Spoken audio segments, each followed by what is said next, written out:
Ég heiti Evgenía Jelinskaja, ég Íslendingur af erlendu bergi brotinn. Ég starfa núna við Háskólann í Leeds í Bretlandi.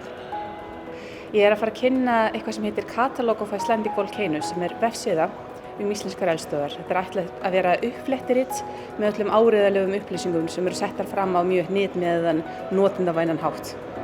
Tilgangurinn með þessari vefsíðu að auka upplýsingaflæði frá sérfræðingum íslenskar eldstöðvar og líka vöktun á íslenskum eldstöðvum til bara allra hagsmunaaðila sem getur verið viðbragðsaðilar eins og almannavarnir, almenningur, fjölmiðlar og svo má lengi telja. Það gerir lífið svo miklu auðveldara að hafa svona notendavænan aðgang að upplýsingum.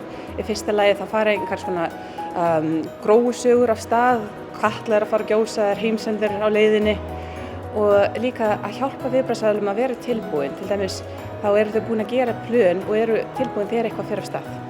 Það ákaflega gaman fyrir mig að taka þátt á ICMS og fá að kynna þetta. Þessi áhorfendahópur er allt öðruvísi en það sem við eldfjallasérfræðingar erum vön.